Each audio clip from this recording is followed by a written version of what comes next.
Melanjutkan kembali pembahasan latihan soal OSNK Mapel IPA jenjang SD tahun 2025. Perhatikan soal berikut.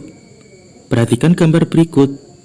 Piramida ekologi di atas menunjukkan ketersediaan energi pada tiap tingkatan trofik di suatu ekosistem. Pernyataan yang benar terkait dengan aliran energi yang terjadi pada gambar tersebut adalah pembahasannya sebagai berikut. Aliran energi pada rantai makanan pada gambar tersebut dimulai dari padi, tikus, ular, elang adalah sebagai berikut. Yang pertama, padi sebagai produsen mengubah energi matahari menjadi energi kimia melalui fotosintesis. Ini adalah sumber energi utama dalam rantai makanan. Yang kedua, tikus merupakan konsumen primer. Tikus makan padi sehingga energi dari padi berpindah ke tikus.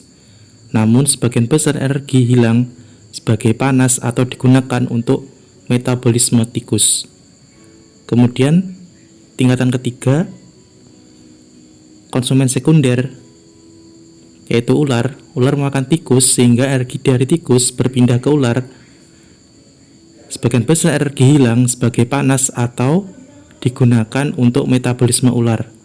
Kemudian tingkatan yang paling atas, konsumen tersier yaitu elang. Elang memakan ular sehingga energi dari ular berpindah ke elang. Sebagian besar energi hilang sebagai panas atau digunakan untuk metabolisme elang.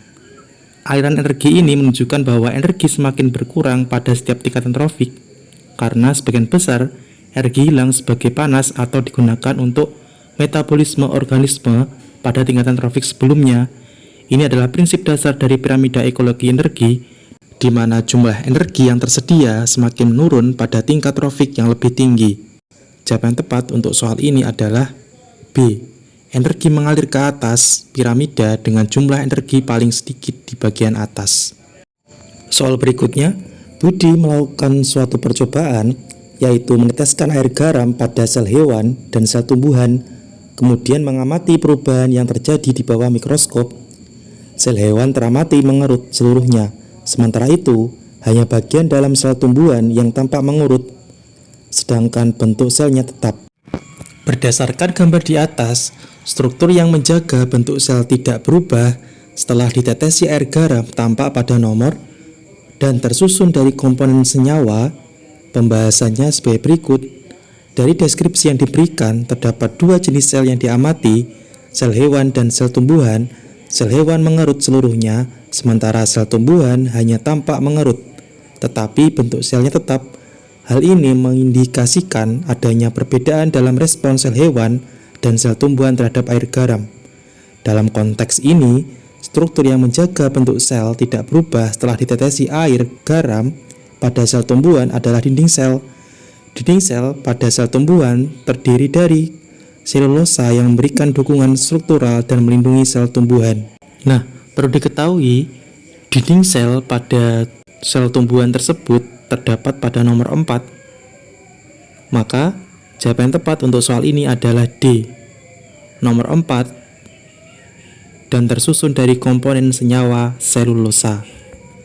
Soal berikutnya, nah soal ini merupakan soal berbahasa Inggris yang artinya kurang lebih sebagai berikut.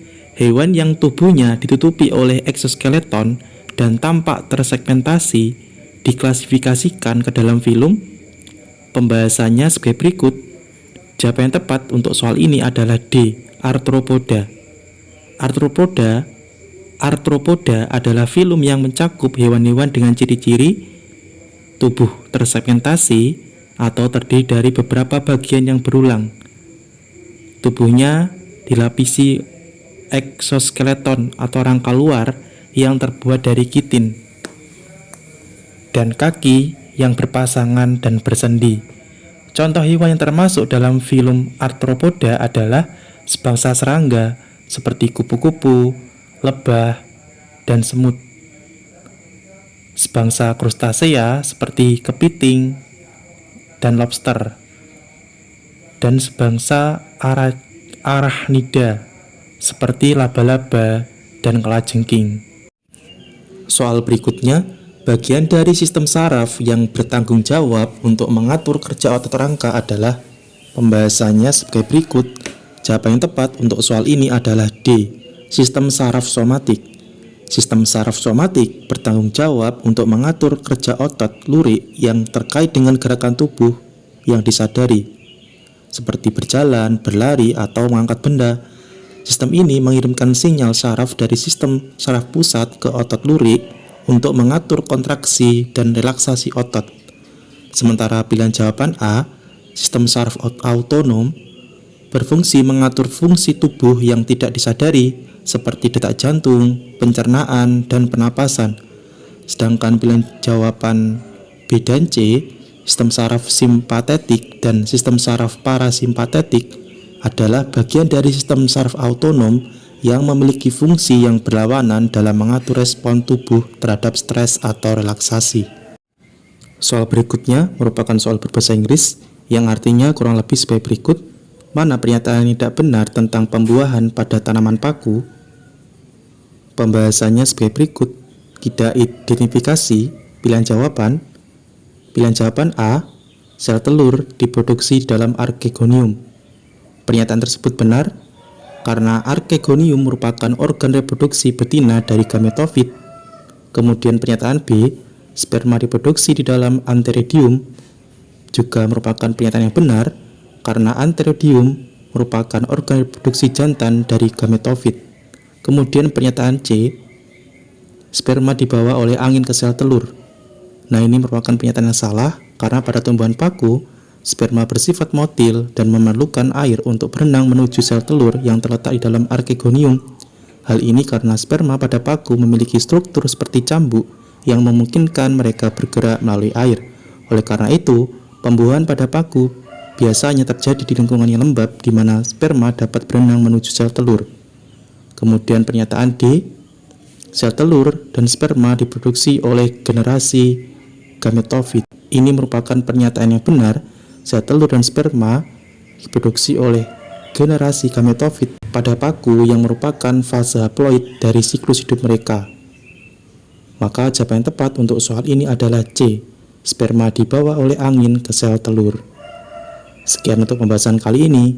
Terima kasih, semoga bermanfaat.